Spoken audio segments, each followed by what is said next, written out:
అక్కడ ఉలుకు లేదు పలుకు లేదు, దున్నపోతు మీద వానబడ్డట్టే ఉన్నది తప్ప స్పందన లేదు. ఇంకా స్పందన లేకపోగా చిల్లర మల్లర మాటలు. ఒక బీజేపీ ఎంపీ ఉన్నాడు, వాడు అంటాడు కేసీఆర్ కేటీఆర్ బియ్యం స్మగ్లర్లు అంటాడు. వాడు దివానాగాడు, వాడు మనిషా పశువా, వాడిని ఏమనాలి నాకు అర్థం కాదు. బియ్యం స్మగ్లర్లా ఏమైనా తెలివి ఉందా, మెదడు మోకాళ్ళకి జారిందా, లేకపోతే ఏమైనా ఖరాబ్ అయిందా నెత్తి మొత్తం? ఏం మాట్లాడుతున్నారు నాకు అర్థం కాదు. ఇక ఇంకొకడు ఉన్నాడు ఇక్కడ, Pradesh Congress committee PCC chief కాదు చీప్, నాకు తెలిసే మాట్లాడినా. చీప్ అని ఎందుకంటున్నట్టే నేనలే, వాళ్ళ పార్టీ ఎంపీ చెప్తాడు. కోమటిరెడ్డి వెంకటరెడ్డి అని ఒక పుణ్యాత్ముడు ఉన్నాడు, ఇంకో ఆయన చెప్తున్నాడు వీడు చాలా చిల్లరగాడు, మా All India Congress Committee incharge ఉన్నాడు ఇంకో చిల్లరగాడు, వానికి ఈ చిల్లరగాడు 50 కోట్లు ఇచ్చి ఆ పదవి తెచ్చుకున్నాడు అని ఆయన చెప్పి, నేను చెప్తలేను. మరి వాడిని చీఫ్ అనాలనా ఓ చిల్లరగాడు? ఎంత దిమాగ్ ఖరాబ్ అయిందంటే వాంది, ఏం మాట్లాడతాడు? మనం సెక్రటేరియట్ కడతామని చెప్పి ఉన్న సెక్రటేరియట్, ఎందుకంటే కొత్త రాష్ట్రం వచ్చింది, ఒక అలా ముఖ్యమంత్రి ఎవరు ఉంటే వాళ్ళు కూర్చుంటారు. అది కేసీఆర్దే పర్మనెంట్ కాదు కదా. ముఖ్యమంత్రి ఎవరు ఉంటే వాళ్ళు అందులో కూర్చొని ఆడికి వెళ్ళి వ్యవహారం నడుపుతారు, రాష్ట్రాన్ని నడుపుతారు. ఎవరన్నా బయట దేశం వాళ్ళు వచ్చినా బాగుంటుంది, ఒక అందమైన సెక్రటేరియట్ ఉంటే, ఒక మంచి సెక్రటేరియట్ ఉంటే రాష్ట్రం యొక్క ఔన్నత్యం పెరుగుతుంది అనేది మన ఆలోచన. దానికోసం కడతామని కార్యక్రమం షురూ చేసినాం. ఇదే పిసిసి చీఫ్ ఏం మాట్లాడతాడు, దాని కింద సెక్రటేరియట్ అన్నైతే కడుతుండ్రో దాని కింద నేలమాలిగలు ఉన్నాయి, అనంత పద్మనాభ స్వామి ఉన్నాడు చూడు ఆడ కేరళలో, ఆడ దొరికినాయి చూడు లక్షల కోట్లు, అవి గట్లనే ఇక్కడ కూడా ఉన్నది. పురావస్తు పరిశోధన శాఖ పోయి అందులో ఏలు పెట్టాలి, అందులో కంపల్సరీ తవ్వాలి. కేసీఆర్ ప్రగతి భవన్కి వెళ్ళి సొరంగం దవ్వుకొని పోయి ఆ పైసలు దోసుక తింటాడు అంటాడు. వాడికి నెత్తి ఉందా, అలా చిప్పు ఉందా, దొబ్బిందా? మళ్ళీ వాడే అంటాడు అందులోనట నేలమాలిగి ఉందట, 1000 కోట్ల రూపాయలట, కేసీఆర్ కిందికెళ్ళి సొరంగం దవ్వుకొని పోయి ఇదే రేవంత్ రెడ్డి చెప్తాడు, ఆడికెళ్ళి మొత్తం తీసుకుపోతా అన్నాడు. ఇక మనిషి అవని ఇంకేమన్నా అలా మళ్ళీ అంటాడు, మొన్న కరోనా వ్యాక్సిన్ వేసే టైం వచ్చింది, 10,000 కోట్ల కుంభకోణం అంటాడు. 10,000 కోట్ల కుంభకోణం ఎక్కడిది, మన ఎక్కడిది? కేంద్ర ప్రభుత్వము మనం డిమాండ్ చేసినాక దేశ ప్రజలందరూ తిరగబడతారేమో అని భయంతో ఇక మేమే ఇస్తాం తీ అన్నారు. మనం ఉన్నది ఎక్కడ, మనం ఎక్కడ 10,000 అసలు మనం ఖర్చు పెట్టిందే కొన్ని 100 కోట్లు వ్యాక్సిన్ అప్పటికి. వాడు 10,000 కోట్లు తిన్నాడు కేసీఆర్ అంటాడు. మళ్ళీ ఇవాళ ఇంకో స్టేట్మెంట్, 3,000 కోట్ల కుంభకోణం ఏదో ఉన్నది, అది బయటపడుతుందని చెప్పి వీళ్ళు టీఆర్ఎస్ ఎంపీలు ఢిల్లీలో లొల్లిపెట్టినని మాట్లాడతాడు. నిన్న కేశవరావు గారు చెప్పిండు, వాడు దివానాగాడు పిచ్చోడు వానికి ఏం తెలియదు నిన్ననే చెప్పిండు. నేను మళ్ళొకసారి చెప్తున్నా, ఏం మనుషులే వీళ్ళు నాకు అర్థం కాదు. ఇక్కడ రైతులు గోసపడుతుంటే యాసంగిలా వరి వండియాలనా వద్దా? ఎందుకంటే నాట్లేసే టైంకి ఇప్పుడు నాట్లేసేది నవంబర్లో, మరి యాసంగిల వరి వండియాలనా వద్దా అని తేల్చురా మొగడానికి కేంద్ర ప్రభుత్వాన్ని మనం డిమాండ్ చేస్తుంటే ఆయన కిషన్ రెడ్డి చెప్తాడు, పీయూష్ గోయల్ చెప్తాడు ఫిబ్రవరిలో డిసైడ్ చేస్తాం. ఫిబ్రవరిలో డిసైడ్ చేస్తారు ఎవడన్నా? కొంటేనేమో వరి వేస్తాం, కొనకపోతే వరి వేయం, అంతే కదా, సింపుల్ లెక్క. అది చెప్పురా అంటే చెప్పడు, కానీ ఫిబ్రవరిలో తెలుస్తామని ఒకడు, టీఆర్ఎస్ వాళ్ళు పని లేక కడుపు అజీర్తయి ధర్నా చేస్తురని ఇంకొకడు, కేసీఆర్ కేటీఆర్ బియ్యం స్మగ్లర్లని ఇంకొకడు. గిదా రాజకీయం? ఇంత చిల్లరగాల్లా ఇవాళ తెలంగాణ ఎంపీలు, కాంగ్రెస్ బీజేపీ ఎంపీలు? ఎంత దౌర్భాగ్యం!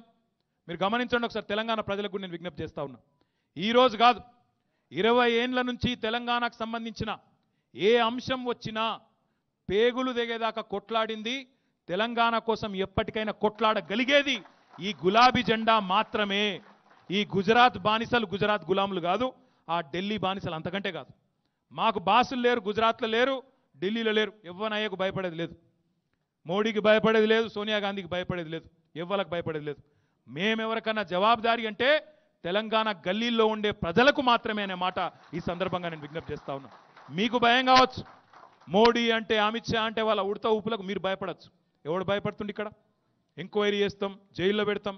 ఇంకో గమ్మత్ చూడును మీరు, రోజు తప్పించి రోజు ఎవడో ఒకరు అక్కడ పాటలు చేరిందని చెప్పి ఒక ఆయన తీసుకుపోయి కండువాలు కప్తారు, పర్వాలేదు.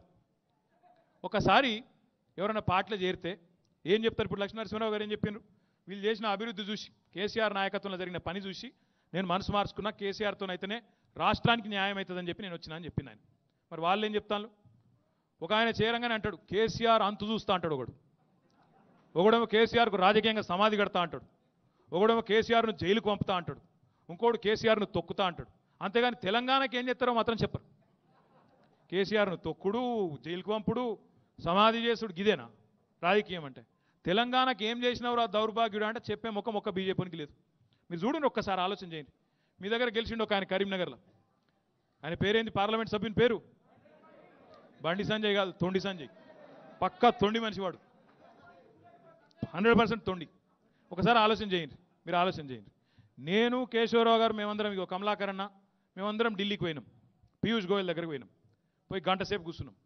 కూర్చొని మేము అడిగినాం, అయ్యా పీయూష్ గోయల్ గారు, మీరు స్పష్టంగా ఒక ఉత్తరం రాసిండ్రు. ఏమని రాసిండ్రు మీరు?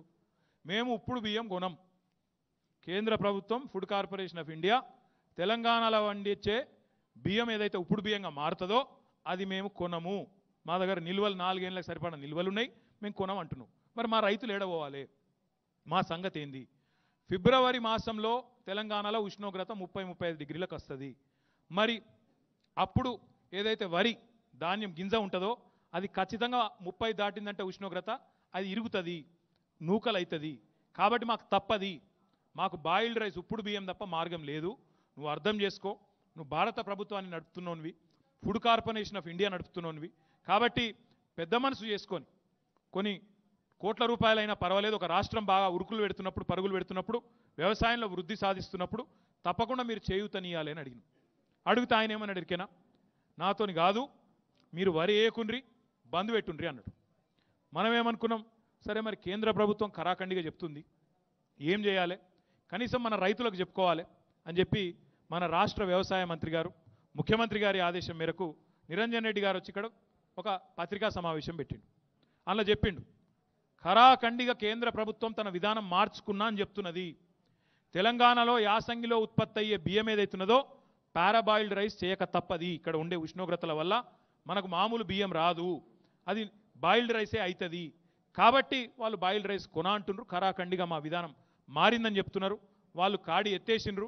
కాబట్టి మనం కూడా ఏం చేసే పరిస్థితి లేదు. ఎందుకంటే లక్షల టన్నుల బియ్యం వస్తే ఏం చేసుకుంటాం. కాబట్టి మీరు వరి వేయొద్దు అని చెప్పి నిరంజన్ రెడ్డి గారు తెలంగాణ రైతులకు విజ్ఞప్తి చేసిండు. ఇక్కడ నిరంజన్ రెడ్డి గారి ప్రెస్ మీట్ అయ్యిందో లేదో ఈ తొండి సంజయ్ అంటాడు మొదలు పెడతాడు. ఆడ నేను మైక్ దొరికిన విషయమే ఆయన కోతి కొబ్బరి చిప్ప దొరికినట్టు, లే మీరు వరే వేయాలి, వరే వేయాలి, యాసంగిలో వరే వేయాలి. మేము అడిగినాం, అరే వారి నీకు తెలుసా, అసలు ఏం మాట్లాడుతున్నావో తెలుసా, వరే వేయాలి అంటున్నావు, సరే వేద్దాం, కొనిపిస్తావా మరి కేంద్ర ప్రభుత్వంతోనంటే నా జిమ్మెదారు అన్నాడు. మాకు అనుమానం వచ్చింది, ఈయన నాడే కూడా పట్టించుకుంటాడో లేదో, అసలు నరేంద్ర మోడీ నేను ఎప్పుడైనా నిజంగా చూసిండో, కిటికీలకి వెళ్ళి చూసి వచ్చే బాపతనేమో అని డౌట్ వచ్చింది. వచ్చి నేను కమలాకర్ అన్న మళ్ళీ పోయినాం పీయూష్ గోయల్ దగ్గరికి. మరి నువ్వేమో అట్లాంటివి, మీ ఊడేమో గిట్లనవట్టే, నువ్వేమో వరి వద్దంటివి, వీడేమో ఏమనవట్టే, ఏం సంగతి రాబోయని మేము అడిగినాం. మావాడు బేకూఫ్ గాడు వాడిని పట్టించుకోకుండా అంటాడు. ఎవరికి చెప్పుకోవాలి మేము బాధ? మావాడు ఉత్త బేకూఫ్ గాడు, వాడిని పట్టించుకోకుండా వానికి ఏం తెలియదు, నేను వాడిని ఫోన్ చేసి బాగా తిట్టినా, 20 తిట్టినా అంటాడు. ఎవరికి చెప్పుకోవాలి? ఇగరే బాధ ఏంటంటే పరిస్థితి గిట్లున్నది. నిన్న ఇవాళ బీజేపీ వాళ్ళు కొత్త కథలు, ఎక్కడ లేని సమస్య తెలంగాణలోనే ఎందుకున్నది అని ఒకడు అంటాడు. ఎందుకున్నది అంటే ఆ కథ కూడా మీకు చెప్తా, అందుకే రాసుకున్నా, ఎందుకన్నా దబ్బన లెక్కలు తప్పు చెప్పొద్దని చెప్పి రాసుకొని పెట్టుకున్నా. 2000 జర్ర ఇది మనసున పట్టేట్టు నూనె 10 మందికి చెప్పుండ్రి. 2014లో మన రాష్ట్రం ఏర్పడ్డప్పుడు, తెలంగాణ రాష్ట్రం ఏర్పడ్డప్పుడు తెలంగాణలో ఆనాడు వ్యవసాయం, వరి సాగు, వరి పంట అనేది 2 పంటలు కలుపుకొని, యాసంగి వానకాలం 2 పంటలు కలుపుకొని మొత్తం ఆనాడు దగ్గర 35 లక్షల ఎకరాలలో వండుతుండే. 2014 ముచ్చట నేను చెప్పేది. 35 లక్షల ఎకరాల్లో వానకాలం యాసంగి కలిపి 35 లక్షల ఎకరాల్లో వరి వండుతుండే. వరి వండితే అప్పుడు ఎంత వచ్చింది, ఎంత కొనుగోలు చేసింది అప్పటి కాంగ్రెస్ ప్రభుత్వం అంటే, సారీ ఇది మన ప్రభుత్వం వచ్చింది అప్పటికి, మొట్టమొదటి సంవత్సరం మన ప్రభుత్వం వచ్చి మొదటి సంవత్సరం. అప్పుడు ఎంత కొనుగోలు చేసినామంటే మనం మొత్తం పండింది ఎక్కువనే కానీ మనం కొనుగోలు చేసింది 24,30,000 మెట్రిక్ టన్నులు మనం కొనుగోలు చేసినాం. మళ్ళొక్కసారి ఈనుండ్రి, 34,96,000 ఎకరాలు అంటే 35 లక్షలు అనుకోండి. 35 లక్షల ఎకరాలల్లో యాసంగి వానకాలం కలిపి వరి వండుతుండే. వచ్చింది ఎంత, మనం కొనుగోలు చేసింది ఎంత అంటే సివిల్ సప్లైస్ కార్పొరేషన్ ద్వారా 24,30,000 మెట్రిక్ టన్నులు మనం కొనుగోలు చేసినాం. తర్వాత ఏం జరిగింది? 2014 తర్వాత చెరువులు బాగు చేసుకున్నాం, మిషన్ కాకతీయ, కాళేశ్వరం లాంటి ప్రాజెక్టులు కట్టుకున్నాం. ఇప్పుడే లక్ష్మీనరసింహారావు గారు చెప్పినారు, ఎక్కడో 82 మీటర్ల ఎత్తులో ఉండే కాళేశ్వరం నుంచి ఎత్తిపోసి కొండపోచమ్మ సాగర్ 612 మీటర్ల స్థాయికి నీళ్ళు ఎత్తుకొచ్చి ఇలా గూగుల్, ఇక్కడ ఉన్న పొలగాళ్ళు మీరు గూగుల్లో కొట్టుండ్రి, world's largest lift irrigation project అని కొట్టుండ్రి, ఏమొస్తుందో నాకు చూసి చెప్పుండ్రి. ప్రపంచంలోనే అతిపెద్ద లిఫ్ట్ ఇరిగేషన్ ప్రాజెక్ట్ ఎక్కడ ఉన్నది అని గూగుల్లో కొడితే ఏం చెప్తుందంటే అది తెలంగాణ గడ్డ మీద ఉన్నది, కేసీఆర్ కట్టిండు అనే మాట గూగుల్ కూడా చెప్తున్నది. అసలు ప్రాజెక్టులు కట్టుకున్నాం, 24 గంటల కరెంట్ ఇచ్చుకున్నాం, బ్రహ్మాండంగా రైతులకు 24 గంటల కరెంట్ ఇచ్చుట్ల వ్యవసాయ పంప్ సెట్లు కూడా బాగా పెరిగినాయి.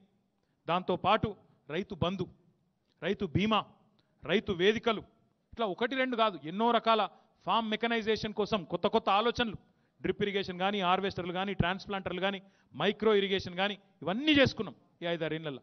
వ్యవసాయానికి టాప్ ప్రయారిటీ ఇచ్చుకున్నాం, సాగునీటి రంగానికి, వ్యవసాయానికి. దానివల్ల ఏమైంది? ఎక్కడికి పోయింది తెలంగాణ? చీఫ్ మినిస్టర్ కొడుకు, ముఖ్యమంత్రి కేసీఆర్ కొడుకు అనాప్షనాప్ ఏదో వాగిండు నిన్న.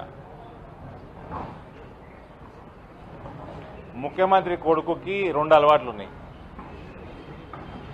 ఒక అలవాటుతోటి వాడిని స్నిఫర్ డాగ్ అని విలువాలనా అని ఆలోచన.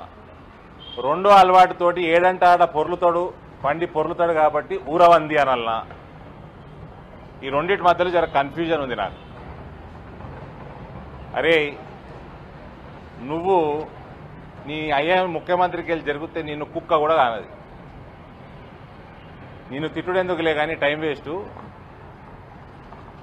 నువ్వు బ్లాక్ మార్కెటింగ్ చేస్తలేవంటే నీ ఈ పింకీల ఎమ్మెల్యేలు, ఎంపీలు, పింకీలు ఉన్నారు కదా, వీళ్ళు రైతుల కష్టాన్ని తరుగు తీస్తుంటే ఎందుకు ప్రొక్యూర్మెంట్ సెంటర్లలో కనబడతలేరు చెప్పు. నువ్వు ఈ పెద్ద బ్లాక్ మార్కెటింగ్ నెక్సెస్గా నువ్వు లీడ్ చేస్తలేవంటే ఎందుకు ఎంపీలు, టీఆర్ఎస్ ఎమ్మెల్యేలు ప్రొక్యూర్మెంట్ సెంటర్కి పోయి తరుగు లేకుండా, రైస్ మిల్లులకు పోయి తరుగు లేకుండా ఒక్క రైతునన్నా కాపాడినరా చెప్పు. ఊకే ఏం తమాషాలు చేస్తున్నావే? మా ప్రభుత్వాలు మధ్యప్రదేశ్లో కానీ, ఇంతకుముందు ఛత్తీస్గఢ్లో ప్రభుత్వం ఉన్నప్పుడు కానీ, మహారాష్ట్రలో ఉన్నప్పుడు కానీ, ఇప్పుడు కూడా ఇస్తున్నారేమో. మొదలుపెట్టింది మేము బ్రోకెన్ రైస్కి 300 రూపాయల పైన సబ్సిడైజ్ చేస్తుంటివి. నువ్వు కూడా గమ్మున 300 రూపాయల పైన మ్యాచ్ చేసే 300-400 మధ్యలో ఎంత తక్కువతే అంత. 1500లకైతే రైస్ మిల్లర్లు కొంటున్నారు. దీనికి ఎందుకు ఇంత రభస చేస్తున్నావు? రైస్ మొత్తం కేంద్రమే కొంటున్నది. ఇవన్నీ అరవింద్ బెదర్ ఏడ జారిందా, నువ్వెక్కడా జారి ఏడ బొర్లినవా, ఇవన్నీ అనవసరం. నీ ఎమ్మెల్యేలు, ఎంపీలు రైతులు ఎందుకు కాపాడతలేరు? మీది పెద్ద బ్లాక్ మార్కెటింగ్ చైన్ కాకపోతే వేరే రాష్ట్రాలు, బీజేపీ రాష్ట్రాలు ఇచ్చినట్టు బ్రోకెన్ రైస్కి నువ్వు బోనస్ ఇచ్చేసే అయిపోతుంది. సింపుల్.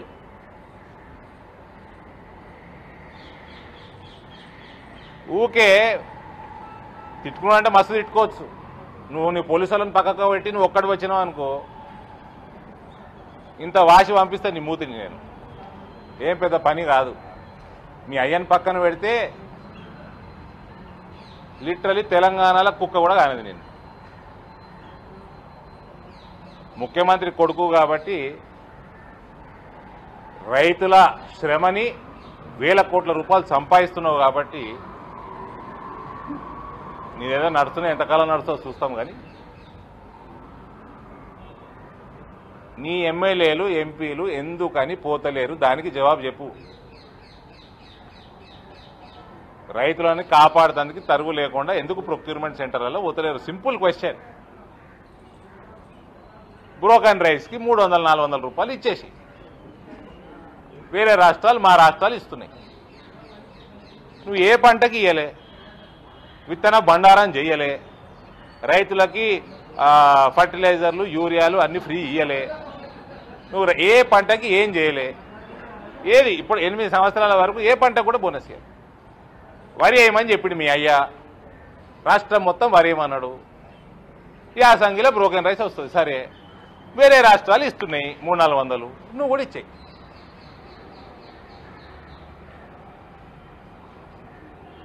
తరుగు లేకుండా ఎందుకు కాపాడతలేరు చెప్పు. నువ్వు స్మగ్లర్వి కాకపోతే నేను నిర్దిష్టమైన నెంబర్స్ ఇచ్చి ఏం రేటుకి ఎవడు కొంటున్నాడు, ఏం రేటుకి బియ్యం ఎవడు అమ్ముతున్నాడు, వరి ఎట్లా పాత రైస్ మిల్లోడు లేటెస్ట్ రైస్ మిల్లోడికి ఎంతకు అమ్ముతున్నాడు, వాడు ఏ ప్రాంతాలకు వెళ్ళి కర్ణాటక జిల్లాలు కానీ ఏడుకెళ్ళి అయినా రీసైకిల్డ్ రైస్ తీసి ఎఫ్సిఐకి ఇస్తున్నాడు, అన్నీ చెప్పిన.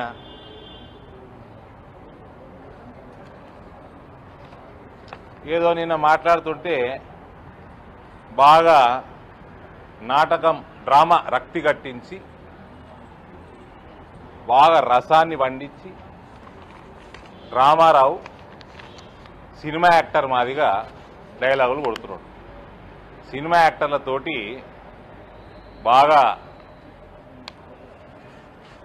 తినుకుంటా తిరుగుతున్నట్టును, నీకు ఆ ఎఫెక్ట్ ఉన్నది, మంచి యాక్టర్ అవుతున్నావు, పేరు కూడా రామారావు. సో అవన్నీ పక్కన పెట్టు. 2 క్వశ్చన్లు. నువ్వు స్మగ్లింగ్ చేస్తలేవు, రైతు శ్రమని నువ్వు పైసలుగా మార్చుకొని జేబులు నింపుకపోతే ఎంపీలు ఎమ్మెల్యేలు ఎందుకు ప్రొక్యూర్మెంట్ సెంటర్లలో ఉండలేరు? గత 3 సంవత్సరాల నుంచి, సుమా 3 సంవత్సరాల నుంచి ఉంది ఇది, ఈ తరుగుదీసుడు, మితిమీరిన తరుగుదీసుడు. ఎందుకు ఒక్కడు కనబడా? ఏంటి కోసం బోనస్ ఇయర్ వేరే రాష్ట్రాలు ఇస్తున్నాయి, బ్రోకన్ రైస్. సింపుల్ 2 క్వశ్చన్లు, ఊకే లొల్లి అవసరం లేదు. హాయ్ ఫ్రెండ్స్, మా టుడే టుమారో యూట్యూబ్ ఛానల్ చూస్తున్నందుకు చాలా థ్యాంక్స్. మరిన్ని లేటెస్ట్ వీడియోస్ కోసం వెంటనే సబ్స్క్రైబ్ చేయండి. అలాగే ఈ బెల్ ని కూడా రింగ్ చేసేయండి. మా నోటిఫికేషన్స్ అన్ని మీ మొబైల్లో వస్తాయి. అలాగే మా వీడియోస్ మీకు నచ్చితే లైక్ చేయండి, షేర్ చేయండి, నచ్చకపోతే కామెంట్ చేయండి.